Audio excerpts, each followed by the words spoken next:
नमस्ते दोस्तों, कैसे हैं आप सब। आप सभी को नवरात्रि की ढेर सारी शुभकामनाएं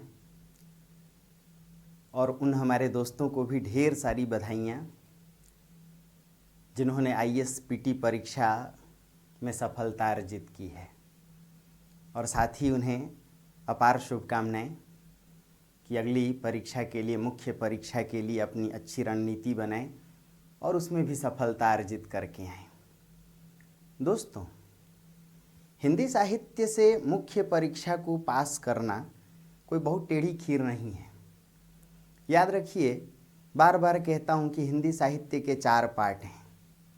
उसमें जो पहला खंड है या पहला पार्ट भाषा खंड या भाषा विज्ञान, उस पर बहुत अच्छी पकड़ बनाइए। दूसरे नंबर पर कविता खंड से जम कर के मेहनत कीजिए, उस पर भी आपकी एक अच्छी समझ हो। इसके अलावा व्याख्या खंड पर मेहनत कीजिए, चाहे वो गद्य खंड की व्याख्या हो, चाहे वो कविता खंड की व्याख्या हो। और साहित्य इतिहास की संकल्पनाओं को समझते हुए यदि गद्य खंड पर आप मेहनत कम भी करें तो वो रुचिकर है, किस्सा कहानी है, कथा खंड है, वो कथा साहित्य है, तो आपको सफल होने से, रैंक लाने से कोई रोक नहीं सकता। क्योंकि हिंदी साहित्य अपने आप में स्कोरिंग है। अब मुझे ये बात चीख चीख के कहने की आवश्यकता नहीं, आप लोग रिजल्ट देख रहे हैं। दोस्तों, हम लोग एक प्रोग्राम जो लगभग आज 20-25 दिनों से लेकर के चल रहे हैं, आंसर राइटिंग प्रैक्टिस प्रोग्राम, अपने उन सभी दोस्तों के लिए इस प्रोग्राम को मैंने शुरू किया है जो पीटी पास करके मुख्य परीक्षा में शामिल होने जा रहे हैं। कोशिश हमारी यही रहेगी कि लगभग 70 से 80 ऐसे प्रश्नों पर एक उत्तर प्रारूप तैयार किया जाए जो हर हाल में पूछे ही जाते हैं, या फिर यूं कहें कि उनसे अलग थलग और कोई प्रश्न नहीं बनेगा, ये मेरा दावा है आपसे। दूसरी बात कि आंसर राइटिंग प्रैक्टिस के साथ साथ व्याख्या खंड पर भी हम लोग उतनी ही मेहनत करेंगे। तो लगभग 60 से 70 ऐसे प्रश्न तैयार करें जो परीक्षा में संभाव्य रहेंगे, जिनकी संभावना प्रबल रहेगी, और व्याख्या खंड पर भी उतनी ही मेहनत करके जाएं।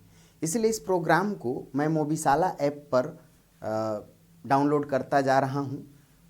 उसको आप कोशिश करें कि मोबीसाला ऐप से जुड़ते जाएं। देखिए, यूट्यूब चैनल पर भी इसमें से कुछ मुद्दे रहेंगे, लेकिन मैंने फिर कहा कि भाई समस्याएं थोड़ी हैं, चुनौतियां हैं, सभी मुद्दों की चर्चा हम नहीं कर पाते, समयाभाव है, या आप बहुत सीधे सीधे बात करें तो कहीं ना कहीं एक स्वार्थ भी है। आपकी बदौलत घर परिवार चलता है, तो मैं इस बात को डिनाई नहीं कर सकता। वो बहुत नॉमिनल है। मोबीसाला ऐप पर कंप्लीट आंसर राइटिंग प्रैक्टिस और व्याख्या खंड, उसका जो चार्ज है वो कोई बहुत ज़्यादा नहीं है। मुझे लगता है कि आप महीने का जो जेब खर्च निकालते हैं उतने में वो आ जाना चाहिए। यानी बहुत ही कम मूल्य पर आपको एक बेशकीमती चीज़ मिलने जा रही है। उम्मीद करूँगा कि इसके बाहर कुछ भी ना आए, और उम्मीद ही नहीं, मेरा विश्वास है कि इन दोनों चीज़ों को मेहनत के साथ कंप्लीट करके जाइए, परीक्षा में आप निराश नहीं होंगे। दोस्तों, आइए आज इसी सिलसिला में, इसी क्रम में हम लोग देखने की कोशिश करें कि कैसे किसी प्रश्न को लिखा जाए, आंसर राइटिंग प्रैक्टिस का मतलब क्या होता है, परीक्षा में कैसे एक एक छोटी छोटी बात याद आए। उन्हीं चीज़ों को देखने के लिए आज एक टॉपिक हम लोग उठाने जा रहे हैं, कबीर की दार्शनिक चेतना। याद रखिए, बिना कबीर के आप आईएएस हिंदी साहित्य से मुख्य परीक्षा नहीं दे सकते, चाहे बीपीएससी दें, चाहे यूपीपीसीएस दें। यानी सिविल सेवा में कबीर कितने महत्वपूर्ण हैं हिंदी साहित्य जैसे विषय के लिए, यह कहने की ज़रूरत नहीं है। दोस्तों, कबीर की दार्शनिक चेतना को करने से पहले एक दो बात समझ लीजिएगा कि ये प्रश्न आपसे घुमा फिरा करके भी पूछा जा सकता है। कैसे? जैसे मान लीजिए पूछा जा सकता है कबीर की साधना पद्धति पर चर्चा करें। एक तो याद रखिए कि जब तक आप प्रश्न नहीं समझेंगे तब तक उत्तर कैसे करेंगे। दोस्तों, इसी प्रश्न को पूछा जा सकता है कि कबीर की वाणी वह लता है जो योग के क्षेत्र में या योग के थलह में, थलह कहते हैं उस स्थान को जहाँ पर बीज रोपते हैं, गोल क्यारी, योग के थलह में भक्ति के बीज पड़ने से उत्पन्न हुई थी। तो कबीर की साधना या कबीर की वाणी वह लता है जो योग और भक्ति के सामंजस्य से उत्पन्न हुई थी।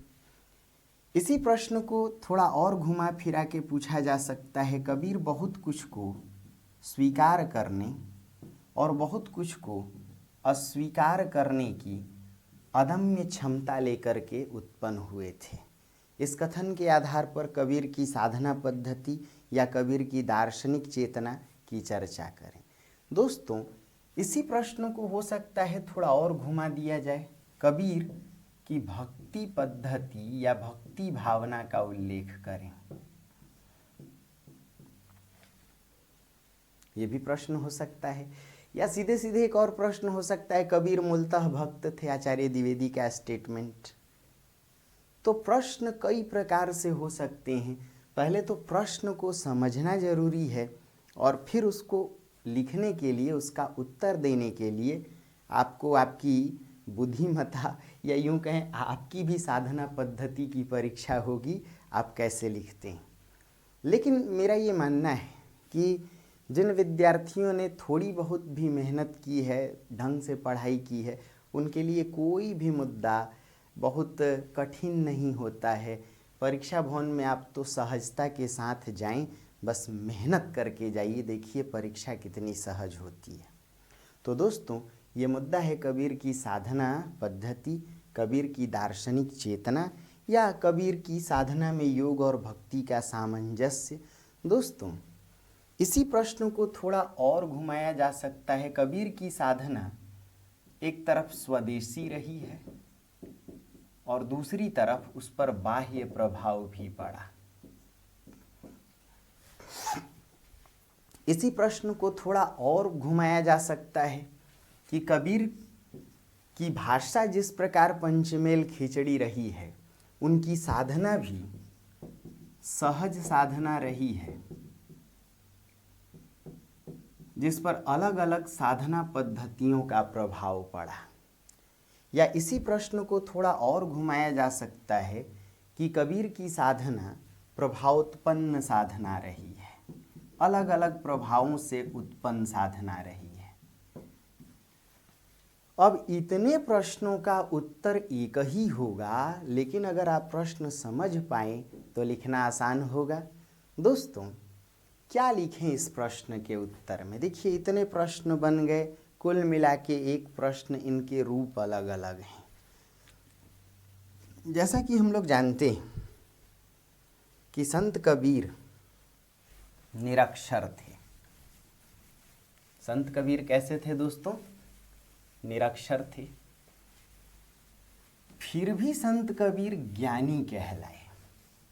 ये आपको बताने की ज़रूरत नहीं है, आप पढ़ के आए हैं या नहीं भी पढ़े हैं तो फिर से सुन लेते हैं कि संत कबीर निरक्षर थे। ये तो हम लोग जानते हैं। तो पहली बात, संत कबीर निरक्षर थे, फिर भी ज्ञानी कहलाए, क्योंकि उनकी जो शाखा रही है वह ज्ञानमार्गी या ज्ञानाश्रयी शाखा रही है। अब क्यों रही है, इस पर थोड़ी देर में हम लोग बात करेंगे। तो एक तरफ संत कबीर निरक्षर और फिर भी ज्ञानी कहलाए, लेकिन उन्होंने ज्ञान पुस्तकों से लिया नहीं, क्योंकि पुस्तकों को तो खारिज किया, पुस्तकों का ज्ञान नहीं लिया, शास्त्रीय ज्ञान नहीं लिया, क्योंकि पुस्तकों को गाली बक रहे थे।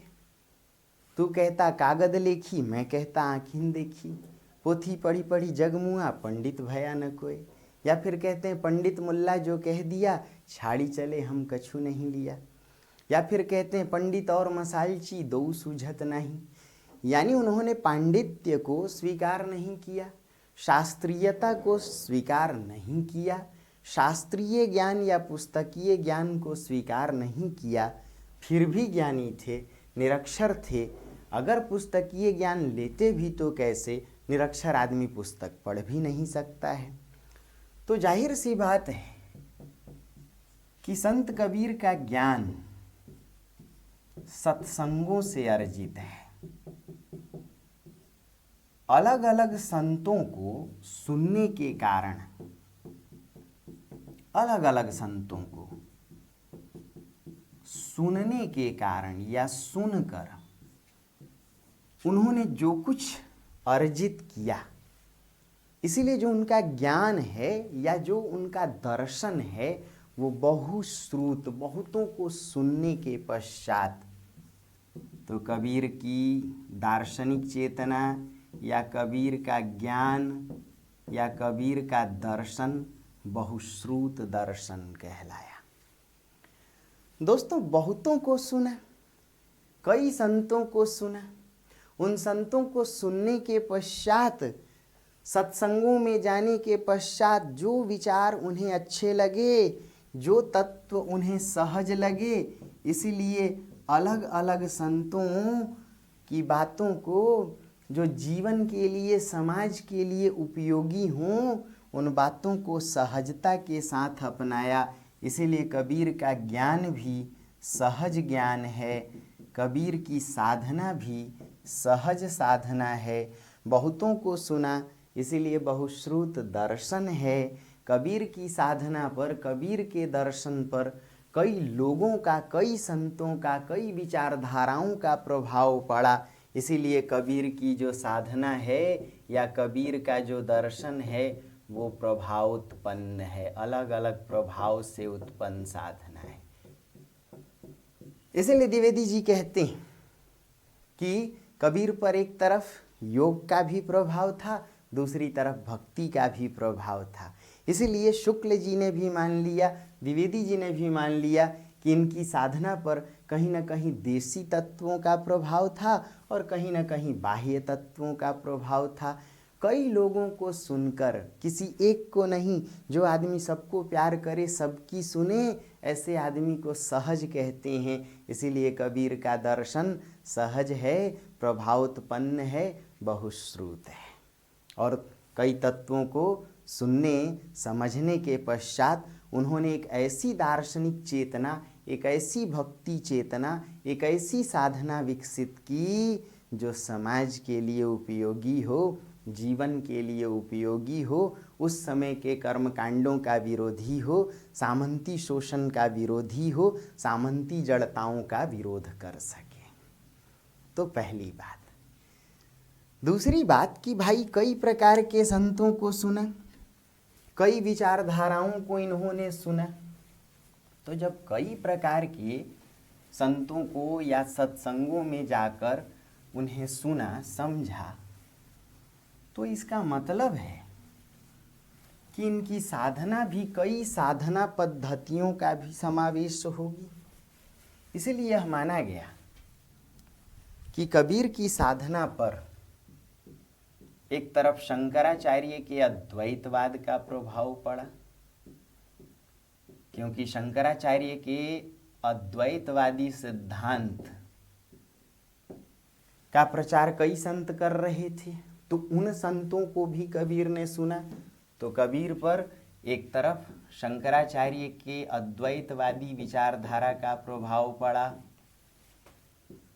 दूसरी तरफ कहीं ना कहीं इन पर सिद्धों, नाथों के हठ योग का भी प्रभाव पड़ा। साथ ही इन पर वैष्णव परंपरा के संतों का भी प्रभाव था, यानी वैष्णव भक्ति का भी इन पर प्रभाव पड़ा। और दोस्तों, देखा जाए तो कहीं ना कहीं सांख्य दर्शन से निर्गुण आदि तत्व का भी प्रभाव लिया। इतना ही नहीं, इस्लाम के एक ईश्वरवाद का भी इन पर अप्रत्यक्ष रूप में प्रभाव पड़ा। हालांकि इस्लाम का एक ईश्वरवाद और कबीर का एक ईश्वरवाद अलग है, देखेंगे हम लोग। तो इस्लाम के एक ईश्वरवाद का भी इन पर प्रभाव पड़ा और सूफियों के प्रेमवाद का भी इन पर प्रभाव देखा जा सकता है। अब समझिए,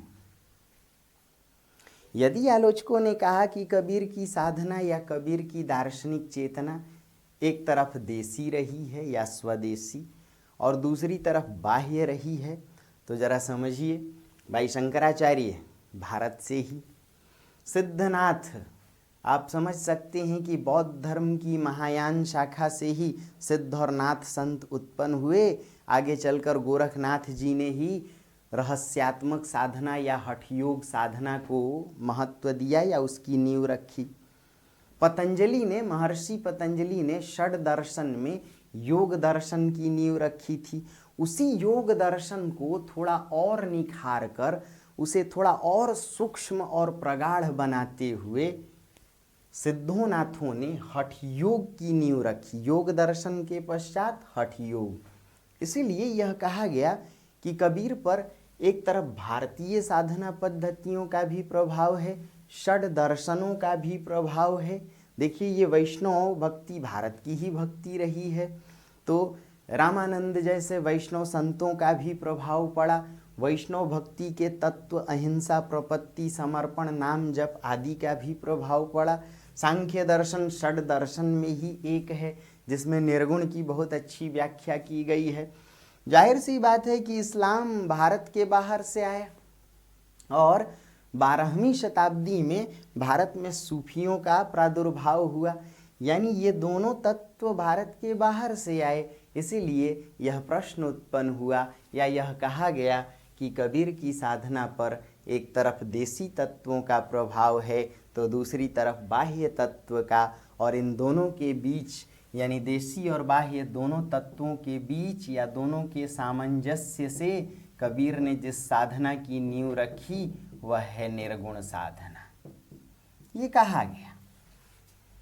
अब आप समझ सकते हैं कि इतने तत्वों के प्रभाव के कारण यह कहा गया कि इनकी साधना बहुश्रुत है, इनका दर्शन बहुश्रुत है, इन्होंने सत्संगों से ज्ञान अर्जित किया, इसीलिए सहज ज्ञान है। दोस्तों, इन साधना पद्धतियों में यानी कबीर ने जिस साधना को अपनाया, कबीर की साधना पद्धति पर जो ये साधना पद्धतियों का प्रभाव पड़ा, यह माना गया कि इनमें जो साधना पद्धतियां थीं, इनमें से कई ऐसे तत्व थे जो जीवंत थे, कई ऐसे तत्व थे जो मानवीय थे, और कुछ ऐसे भी तत्व थे जो जीर्ण शीर्ण थे, बेमतलब थे।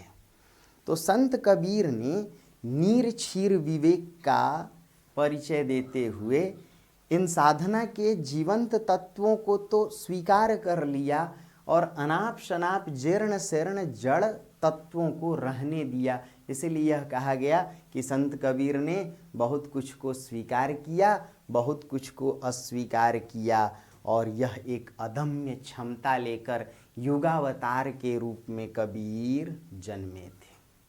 जाहिर सी बात है, जो संत सबको फटकारे और सबके अच्छे तत्वों को ले ले, भाई वैष्णवों को गाली देते हैं, लेकिन किस स्तर पर? जहाँ देखते हैं कि वैष्णव पंथ में उन्हें कर्मकांड, आडंबर, बाह्याचार, जड़ताएं जैसी चीज़ें दिखाई पड़ती हैं। इसलिए कहते हैं वैष्णव भया तो क्या भया, जाना नहीं वमे, छापा तिलक लगाई के दहया लोक अनेक। समझिए, लेकिन उन्हीं वैष्णवों को कबीर प्रशंसा की दृष्टि से भी देखते हैं और कहते हैं मेरे संगी दोई जन, एक वैष्णव एक राम, एक है दाता मुक्ति का, एक सुमिरावे नाम।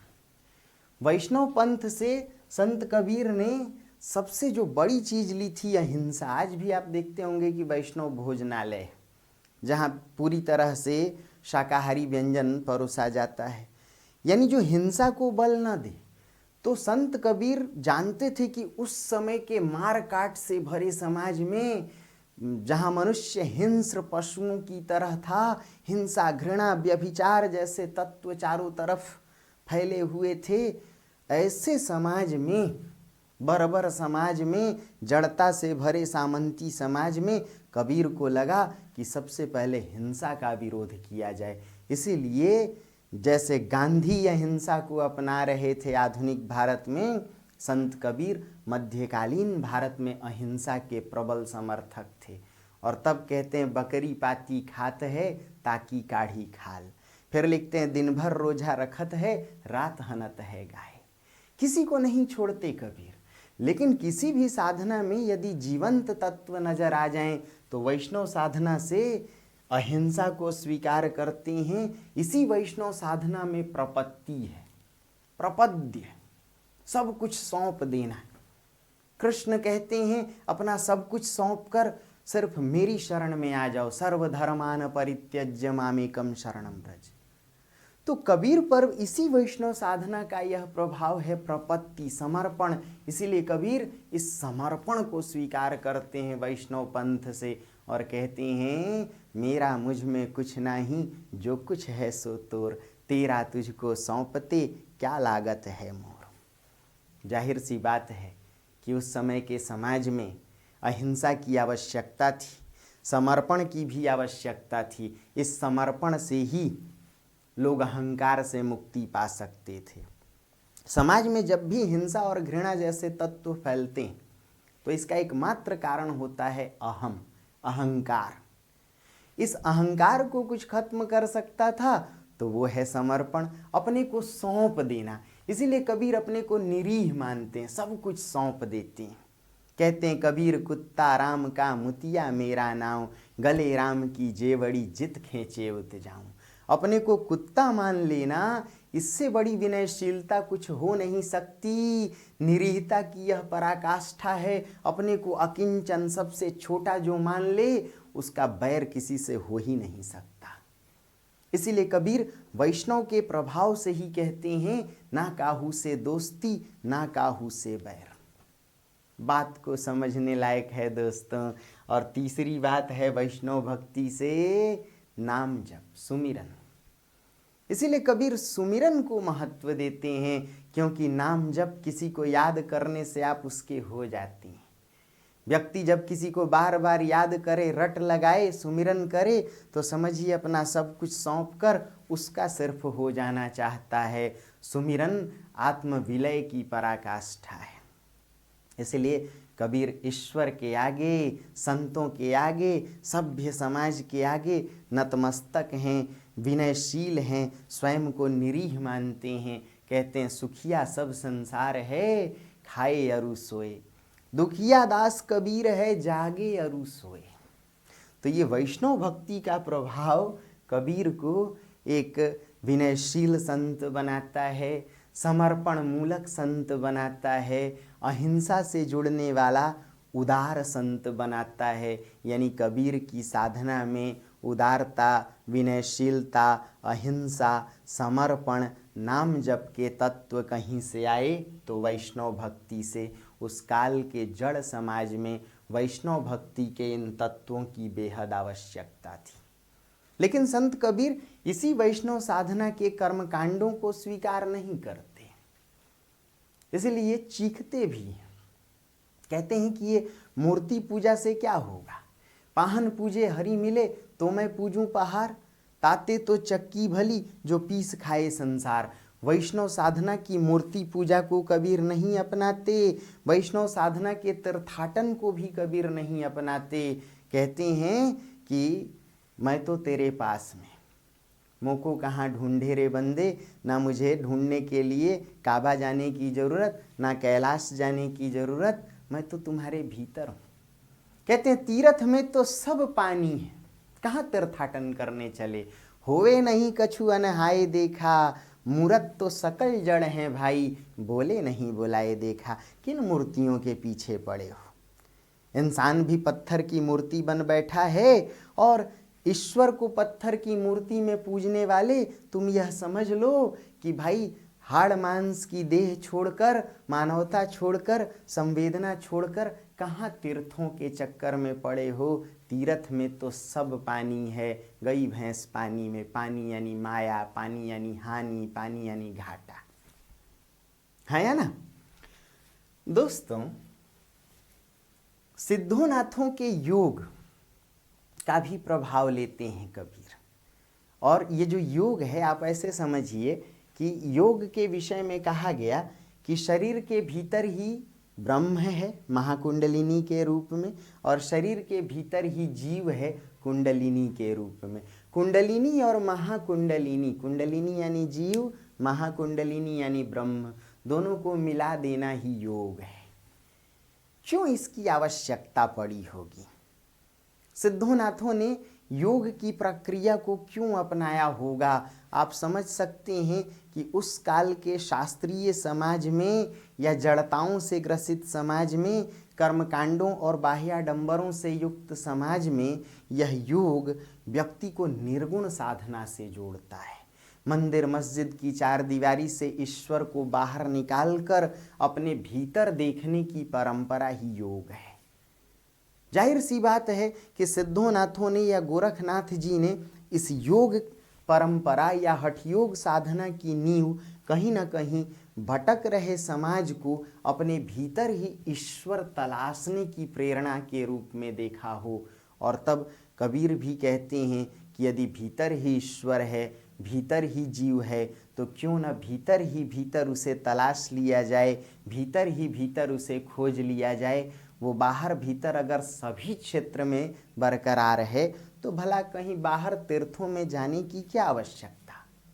और तब कबीर कहते हैं कि बाहर कहूँ तो झूठा लऊं, भीतर कहूँ तो जगमग लागे, बाहर भीतर सकल एक निरंतर गुरु परतापे डीठा लऊं।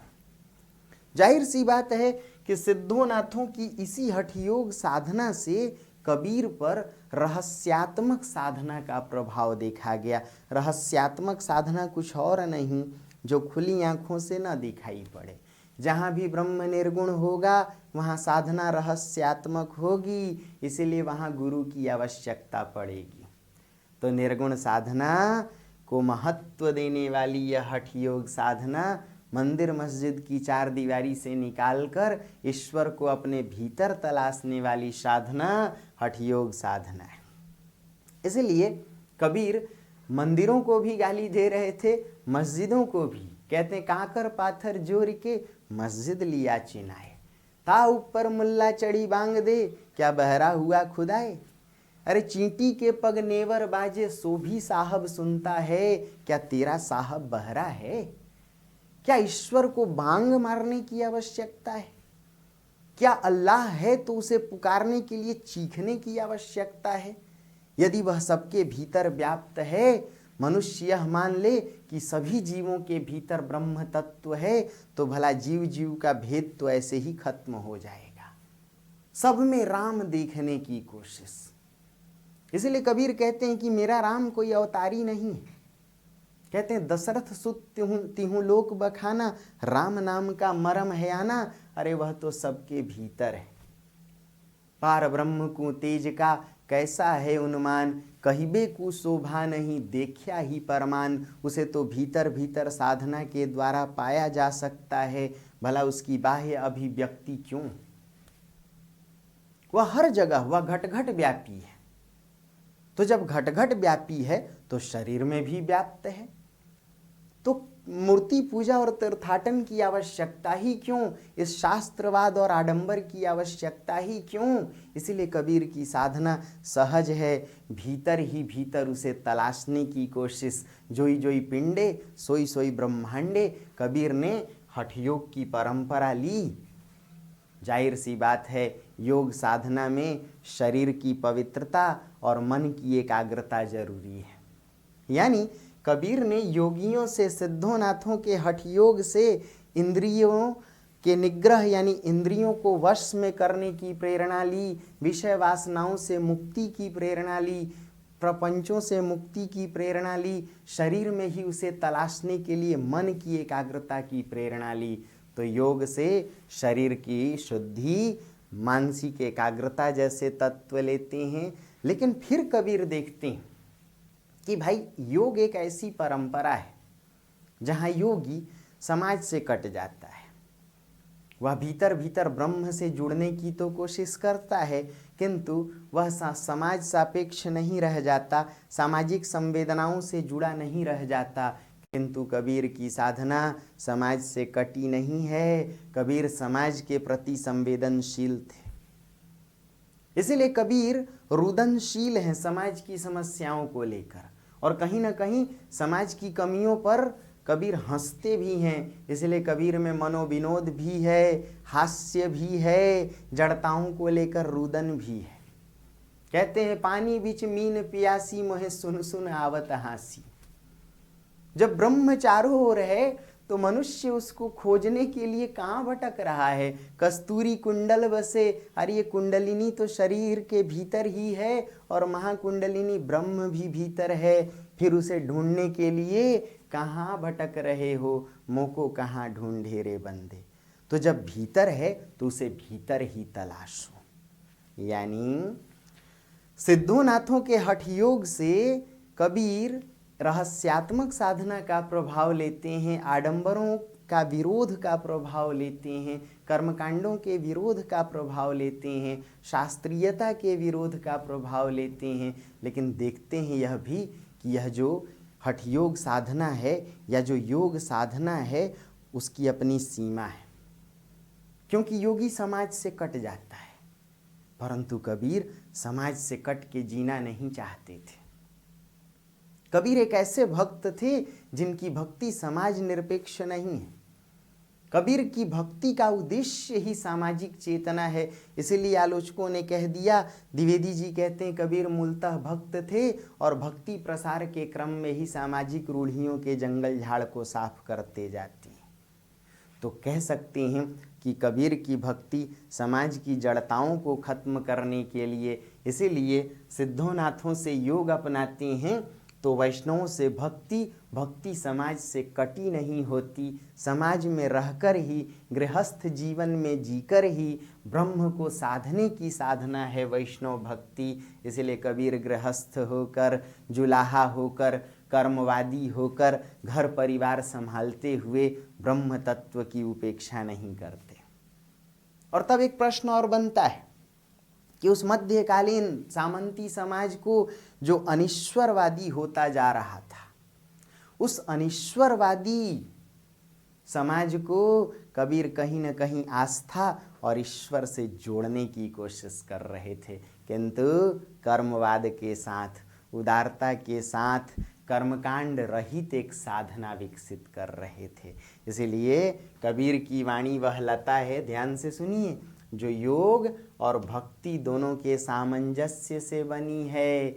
योग के क्षेत्र में भक्ति के बीज पड़ने से उत्पन्न हुई है। करेक्ट है दोस्तों। शंकराचार्य का अद्वैत क्यों लिया? क्यों कबीर की साधना पर शंकराचार्य का अद्वैत प्रभाव डालता है? क्यों कबीर ने इसे अपनाया? ये एक बड़ा महत्वपूर्ण मुद्दा है। इसको समझने का अर्थ की पूरी साधना पद्धति या दार्शनिक चेतना आपकी कंप्लीट हो गई। जरा समझिए, शंकराचार्य का अद्वैत कहता है ब्रह्म सत्यम जगन मिथ्या जीव जीवै ना परा। ब्रह्म एकमात्र सत्य सत्ता है, जीव की कोई अलग थलग सत्ता नहीं, संसार मिथ्या है। शंकराचार्य का दर्शन। कबीर ने इसी दर्शन की व्याख्या अपने अंदाज में की, यानी अद्वैतवाद। कबीर ने माना कि ब्रह्म सत्य है, इसमें कोई शक नहीं, एकमात्र सत्य है। जीव ब्रह्म से अलग थलग दिखाई पड़ता है तो इसका एकमात्र कारण है माया। माया यानी अविद्या, अविद्या यानी अज्ञान। कबीर ने कहा कि जैसे ही जीव इस भ्रम को पाल लेता है कि मेरी सत्ता ब्रह्म से अलग है, मैं ब्रह्म से हटकर हूँ, अलग हूँ, तो यह सोच ही अविद्या है, यही सोच अज्ञानता है, इसी से माया उत्पन्न होती है। यानी जीव सांसारिक दशा में, सांसारिक प्रपंचों में फंसता है, वह विषय वासनाओं का शिकार होता है और ब्रह्म से दूर हो जाता है। अज्ञानता। तो भाई अज्ञानता को खत्म करने के लिए क्या जरूरी है? ज्ञान। ज्ञान कौन देगा? गुरु। इसीलिए संत कबीर अपनी साधना में गुरु को विशेष महत्व देते हैं। कहते हैं कि गुरु गोविंद दो खड़े काके लागू पाए, बलिहारी गुरु आपनो। या फिर कहते हैं कि भेरा देखिया जरजरा उतरी पड़े फड़ंकी। कहते हैं कबीर लागा जाइया लोक वेद के साथ, आगे थे सतगुरु मेले या दीपक दिया हाथ। गुरु ने दीपक या ज्ञान दिया, जिसकी रोशनी में मैं जान पाया कि मैं तो सांसारिक प्रपंचों, विषय वासनाओं में फंसा था। तो इस ज्ञान के आते ही दोस्तों अज्ञानता खत्म, अविद्या खत्म, माया खत्म। इस माया के कारण ही तो ब्रह्म और जीव में भेद बना हुआ था। जैसे यह ज्ञान आ जाए कि अरे मैं तो अलग नहीं, अहम ब्रह्मस्मि, मैं तो ब्रह्म का ही अंश, मैं ही ब्रह्म हूँ। तो इस ज्ञान के आते ही अज्ञानता खत्म, भेद खत्म। भेद के खत्म होते ही ब्रह्म और जीव दोनों मिलकर एक हो गए, सारा भेद खत्म। शंकराचार्य के इसी दर्शन को वेदांत का ज्ञानवाद कहा गया, अद्वैत वेदांतवाद कहा गया। क्या कहा गया? अद्वैत वेदांतवाद या वेदांत का ज्ञानवाद। इसी दर्शन के प्रभाव के कारण कबीर ज्ञान मार्गी कहलाए और तब उन्होंने माया का जमकर विरोध किया। माया के दो रूपों कामिनी कंचन का विरोध किया। कहा कि कामिनी रूप से समाज में व्यभिचार फैलता है और कंचन रूप से समाज में विषमता फैलती है। दोनों को खत्म कर दिया जाए तो समाज में समरसता स्थापित होगी, समाज संयम से भर उठेगा। यानी कबीर एक नैतिक समाज की कल्पना कर रहे थे। माया जब तक खत्म नहीं होगी तब तक ब्रह्म और जीव दोनों मिलकर एक नहीं होंगे। अब ऐसे समझिए, ब्रह्म और जीव दोनों में जो भेद है दोस्तों, इस भेद को ही द्वैत कहते हैं। मेरी ओर देखिएगा ठीक से, द्वैत, अद्वैत, द्वैत, अद्वैत। ऐसे ही भेद, अभेद, ब्रह्म और जीव का भेद जहाँ खत्म हो जाए, इसी भाव को अद्वैत कहते हैं। क्या कहते हैं? अद्वैत। अब समझिए, जहाँ ब्रह्म और जीव में भेद नहीं, तो समस्त जीव क्या ब्रह्म के ही अंश हैं? और यदि समस्त जीवों में एक ही ब्रह्म का अंश है, उसी की सत्ता है, तो भला जीवों में भेद कैसा?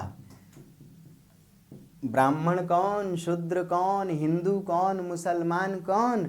इसीलिए शंकराचार्य के अद्वैत का प्रभाव देखिए कबीर पर। कबीर कहते हैं एक बूंद ते, B for Brahma, B for बूंद। एक बूंद ते विश्व रच्यो है, को बाभन को शूद्रा। समझिए, इसी अद्वैत के प्रभाव से कबीर कहते हैं हिंदू तुरक का कर्ता एक है। समस्त जीवों में जब ब्रह्म ही उद्घाटित है, जब जीवों में कोई भेद ही नहीं, तो हिंदू और मुसलमान कैसे अलग? इसीलिए कहते हैं कि तू कहता मुझे राम प्यारा, हिंदू कहे मुहे राम प्यारा, और तुरक रहमाना, आपस में दो लड़ी मुए मरमन काहू न जाना।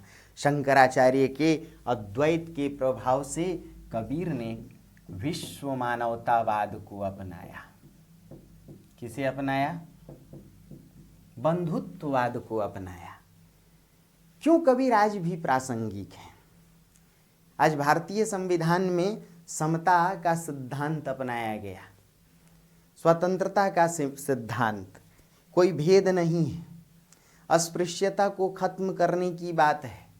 आर्टिकल 14, आर्टिकल 15, 16, 17, 19, 20, 21, 22, ये जितने आर्टिकल हैं दोस्तों, इन सभी आर्टिकल में संत कबीर झांक रहे हैं। 15वीं 16वीं शताब्दी में वो बात कह गए जिसे हम लोग 20वीं शताब्दी 21वीं शताब्दी में तलाशने की कोशिश कर रहे हैं। तो संत कबीर ने शंकराचार्य के अद्वैतवाद का प्रभाव लिया समाज के भेद को खत्म करने के लिए, जीवों के भेद को खत्म करने के लिए, यह बताने के लिए कि सभी जीवों में एक ही ब्रह्म है। ऐसे में ना तो अल्लाह ईश्वर में कोई अंतर है, ना हिंदू मुसलमान में कोई अंतर है, ना अवर्ण सवर्ण में कोई अंतर है। यानी समाज को समरसता से जोड़ने के लिए संत कबीर ने अद्वैत को अपनाया। अब दूसरी बात, माया का विरोध संत कबीर ने शंकराचार्य के अद्वैतवाद के प्रभाव से ही किया, लेकिन यह भी बताया कि इस माया से ब्रह्म और जीव में तो भेद उत्पन्न होता ही है।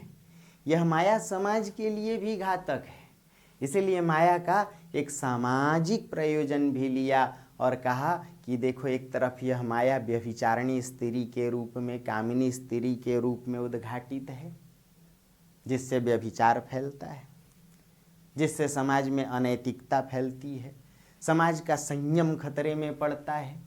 और दूसरी तरफ इसी माया का कंचन रूप सोना संग्रह, इस कंचन के कारण किसी के पास खूब सोना, खूब पैसा, आर्थिक विषमता उत्पन्न होती है। तो माया के कंचन का भी विरोध करो, माया के कामिनी रूप का भी विरोध करो, समाज अपने आप में समरस होगा, समाज अपने आप में संयमित होगा। जिस समाज में संयम और समरसता हो वहाँ तो राम राज ऐसे ही विराज जाए। इसलिए भक्ति काल के सभी संतों भक्तों ने एक ऐसे समाज की कामना की थी अपनी साधना से, जो समाज सभी प्रकार के शोषण से मुक्त हो। इसलिए कहा गया कि कबीर जैसे भक्तिकालीन संतों ने एक समाज की कल्पना की थी, उस सामंती समाज के समानांतर जो स्वतंत्र हो, उन्मुक्त हो, शोषण से मुक्त हो, संयमित हो, संतुलित हो। तो शंकराचार्य का अद्वैत कबीर इस अर्थ में लेते हैं। प्रश्न सुनिए, कबीर की साधना पद्धति या कबीर की दार्शनिक चेतना? कबीर निरक्षर फिर भी ज्ञानाश्रयी या ज्ञान मार्गी कहलाए तो ज्ञान पुस्तकों से नहीं लिया, अलग अलग संतों से लिया, सत्संगों के प्रभावों से लिया, अलग अलग संतों को सुनकर के जो विचार हासिल किया। इसीलिए उनकी साधना या उनका दर्शन या उनकी दार्शनिक चेतना सहज है, बहुश्रुत दर्शन है, प्रभावोत्पन्न है। दोस्तों, इस्लाम का एक ईश्वरवाद भी कबीर पर प्रभाव डालता है, लेकिन याद रखिए, इस्लाम के एक ईश्वरवाद और कबीर के एक ईश्वरवाद में अंतर है। आलोचकों ने लिखा कि कबीर इस्लाम से प्रभावित थे।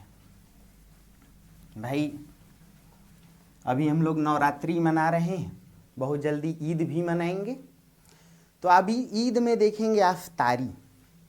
ये अफ्तारी क्या है? या फिर मस्जिदों में देखेंगे कि बड़ा मुसलमान हो या छोटा हो, गरीब हो या अमीर, सब एक साथ सामूहिक रूप से इबादत करते हैं। यानी इस्लाम पंथ में इबादत में कोई बड़ा छोटा नहीं है और न ही खान पान में कोई भेद है। एक बड़े से थाल में आप देखेंगे कि हर कोई बैठ के खा लेता है, कोई जूठा नहीं मानता। कबीर को ये दोनों बातें बहुत रास आई, इसलिए इस्लाम पंथ के इन जीवन तत्वों को कबीर ने देखा और कहीं ना कहीं उस शब्द को भी सुना, एक ईश्वरवाद। ईश्वर तो एक ही है। कबीर भी कहते हैं राम रहीम तो एक है, दूजा यह आकार। लेकिन संत कबीर हूबहू इस्लाम के एक ईश्वरवाद को नहीं अपनाते। देखा जाए तो इस्लाम पंथ में एक ईश्वरवाद का अर्थ है कि अल्लाह का कोई माबूद नहीं है, उसके समान कोई नहीं है, उससे कोई बड़ा नहीं है। लेकिन अल्लाह के अलावा और कई शक्तियां हैं, कई पैगंबर हैं, कई नबी हैं, कई खिलबत खाने हैं, खूब सुने होंगे आप लोग। और उस अर्थ में इस्लाम में एक ईश्वरवाद है, क्योंकि ला इलाहा इल्लल्लाह, अल्लाह का कोई अल्लाह नहीं है। लेकिन मोहम्मदुर रसूलुल्लाह, मोहम्मद हैं रसूल, और उन्हीं के समान और कई नबी हैं। कबीर कहते हैं कि मेरे जो राम है या मेरा जो ब्रह्म है वह अद्वैत मूलक है, वह सब में व्याप्त है, फिर भी एकमात्र सत्य सत्ता है। क्यों? समस्त जीव जब उसी से उत्पन्न हैं तो जीव अलग कहाँ? जीव अलग अलग होकर भी एक ही ब्रह्म से उत्पन्न है, इसलिए वह ब्रह्म अनेक जीवों में उद्घाटित होता हुआ भी एक ही है। क्योंकि अनेक जीव सिर्फ दिखाई तो पड़ते हैं, अनेक वास्तव में एक ब्रह्म से उत्पन्न है। इसलिए मेरा ब्रह्म ना तो एक है ना अनेक, वो संख्यातीत है, और ना तो उसके समान कोई है, ना उससे ऊपर कोई है, ना उससे कोई नीचे कोई है। वह एकमात्र सत्य सत्ता है। वह जहाँ है वहीं है। वह घट घट व्यापी है। चंदा झलके एही घट माही, अंधी नाखिन सूझत नाही। उसके प्रकाशन को समझने के लिए साधना की आवश्यकता है। वह अनुभूति का विषय है, वह हर जगह व्याप्त है। जो भी चीज़ें दिखाई पड़ती हैं वह ब्रह्म का ही स्वरूप हैं। वास्तव में ब्रह्म ही उनमें प्रकाशित है, यानी ब्रह्म के अलावा और कोई सत्ता है ही नहीं। बात समझिए दोस्तों। तो कहीं ना कहीं इस्लाम के एक ईश्वरवाद से ये शब्द तो लेते हैं कबीर, और इस अर्थ में ताकि ईश्वर और अल्लाह के भेद को खत्म किया जा सके, हिंदुओं और मुसलमानों के भेद को खत्म किया जा सके। क्योंकि कबीर चिढ़े हुए थे। हिंदुअन की हिंदुआई देखी, तुर्कन की तुर्काई, अरे इन दोनों राह न पाई। और तब कहते हैं, जो तू बाभन बभनी जाया तो आन बाट हुए काहे नहीं आया, जो तू तुरक तुरकनी जाया भीतर खतना क्यों न कराया।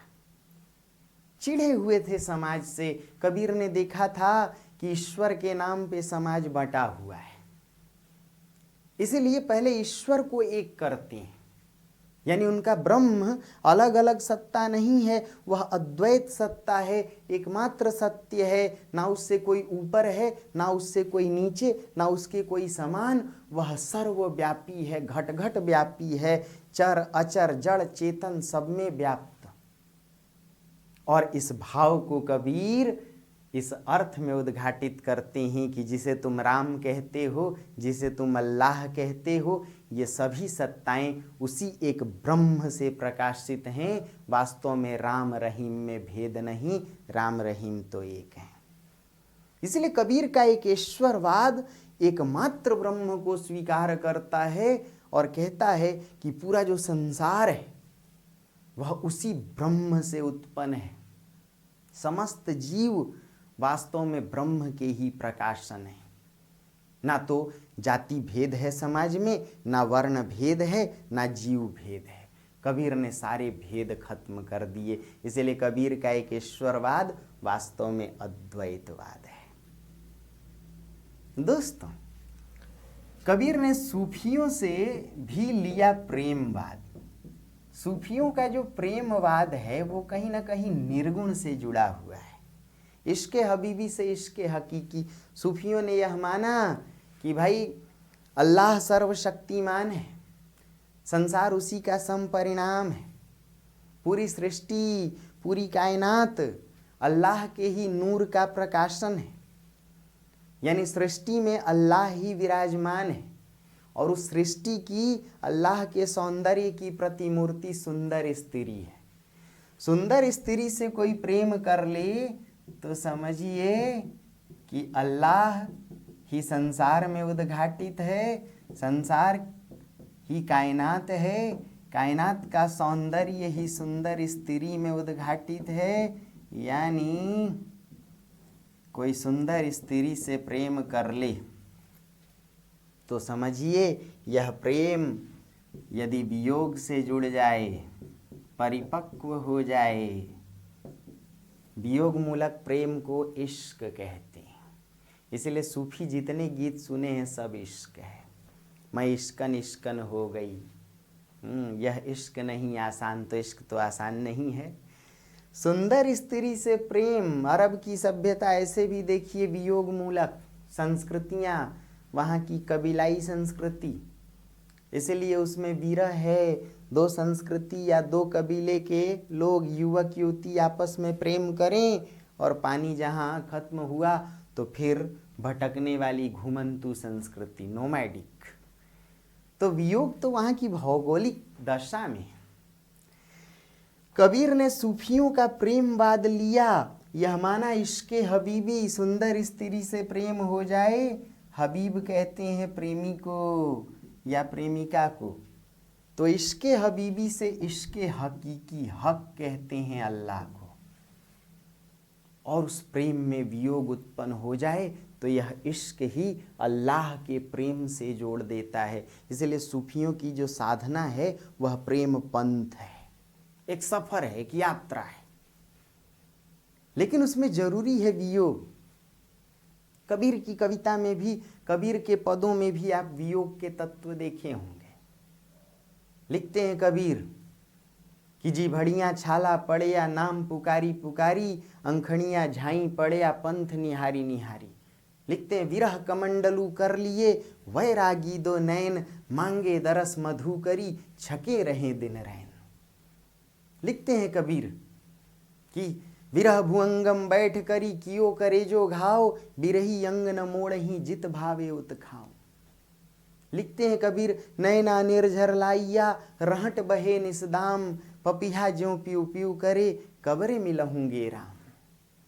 या फिर लिखते हैं कि चकवा बिछुई चकई से, आई मिले पर भाती, जे जन बिछुरे राम से, ते दिन मिले न राती। कबीर के पदों में वियोग है, और इतना ही नहीं, भक्ति काल के सभी संतों भक्तों में वियोग है। क्यों वियोग? बताइए बताइए। सामंती समाज दैहिक प्रेम पर टिका हुआ था, वासनात्मक प्रेम पर। सामंती समाज का जो प्रेम था वह स्थूल था, वासनात्मक था। उस सामंती व्यभिचार के विरोध में, सामंती स्थूल प्रेम के विरोध में कबीर जैसे संत ने वियोग को, विरह को महत्व दिया। क्योंकि शरीर का प्रेम जो स्थूल होता है, संयोग मूलक, वो क्षणिक होता है, 2 मिनट का, और वियोग मूलक प्रेम परिपक्व होता है, काम से और देह से परे होता है। लेकिन वियोग मूलक प्रेम लागी छूटे ना, ऐसी रंग दे कि रंग ना ही छूटे, धोबिया धोवे चाहे सारी उमरिया। आप ऐसे भी देखिए, जिससे प्रेम करते हैं अगर आपके पास हो तो आप उसकी इज्जत नहीं समझते, लेकिन अगर उस प्रेम में वियोग हो जाए तो वह आज हो गई दूरतान, इसलिए और वह मधुर गान। पत्नी सामने होती है तो उतनी अच्छी नहीं लगती। हाँ, व्यवहारिक बातें हैं। इन भक्तिकालीन संतों ने वियोग मूलक प्रेम के द्वारा भावनात्मक प्रेम को प्रश्रय दिया, और प्रेम जहाँ भावनात्मक हो जाए वही प्रेम परिपक्व होता है, प्रगाढ़ होता है। क्योंकि शारीरिक प्रेम तो वासनात्मक होता है, स्थूल होता है, मांसल होता है, क्षणिक होता है। तो भक्ति काल के संतों का उद्देश्य था भावनात्मक प्रेम को जन्म देना, और जहाँ भावना हो, जहाँ राग हो। आषाढ़ का एक दिन पढ़े हैं ना, मल्लिका क्या कहती है, माँ मैंने भावना में एक भावना का वर्ण किया है, जो पवित्र है, कोमल है, अनश्वर है। वह संबंध मेरे लिए सभी संबंधों से बड़ा है। तो भक्ति काल के संतों ने, कबीर जैसे संतों ने यदि वियोग को महत्व दिया तो एकमात्र उद्देश्य था उस काल के व्यभिचार को, शारीरिक प्रेम को कहीं ना कहीं निषिद्ध करना था, उसका विरोध करना था। वासना के विरोध में, व्यभिचार के विरोध में वियोग मूलक प्रेम की स्थापना। इसलिए आलोचक कहते भी हैं, संत कबीर की साधना पर एक तरफ वेदांत के ज्ञानवाद का प्रभाव है, दूसरी तरफ वैष्णव भक्ति के अहिंसा प्रपत्ति का प्रभाव है, और तीसरी तरफ सूफियों के प्रेमवाद का प्रभाव है। कुल मिलाकर कबीर की साधना एक ऐसी सहज साधना है, प्रभावोत्पन्न साधना है, जिस पर अलग अलग साधना पद्धतियों का प्रभाव। लेकिन बहुत कुछ को स्वीकार करते हैं और बहुत कुछ को अस्वीकार भी। ये क्या है? सूफियों से भाई प्रेमवाद तो लिया, लेकिन हूबहू कबीर की साधना सूफियों के निकट नहीं है। सूफी संसार को सत्य मानते हैं और कबीर संसार को मिथ्या। कहते हैं यह संसार कागज की पुड़िया, बूंद पड़े घुल जाना है। सूफियों ने अल्लाह को सिर्फ नारी के रूप में देखा था। आप जायसी की कविता पढ़ेंगे तो उसमें पद्मिनी अल्लाह का प्रतीक है, रत्नसेन जीव का।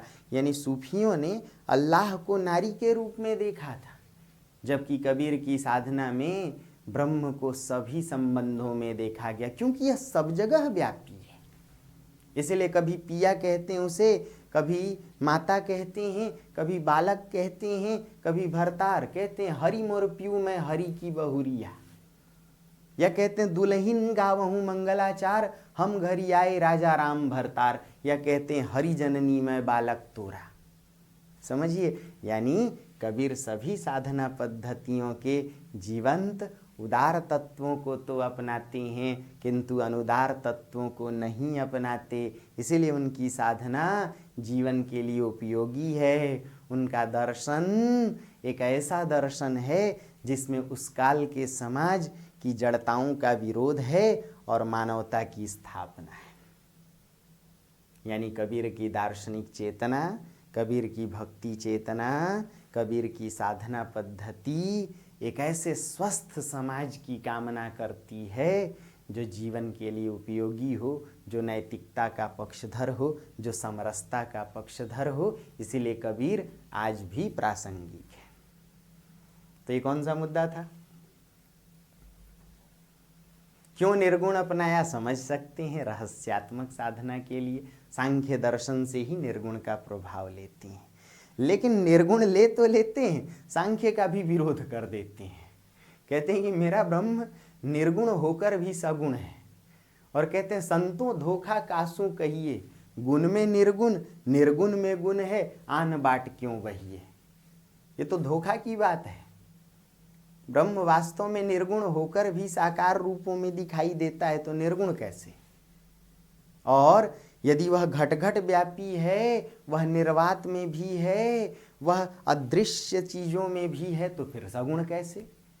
इसलिए कबीर का जो ब्रह्म है वह निर्गुण सगुण दोनों से परे भी है, अनिर्वचनीय, अकथनीय, अकथ्य है। और तब कबीर को कहना पड़ता है, सात समद की मसी करो, लेखनी सब बनराई, हरिगुण लिखा न जाई। इसी बात को तुलसी भी कहते हैं, हरि अनंत हरि कथा अनंता। करेक्ट है? बातें समझ में आई?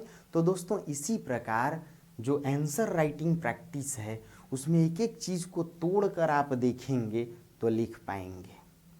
अब इस बात को आप 3-4 बड़े पैराग्राफ में लिख सकते हैं।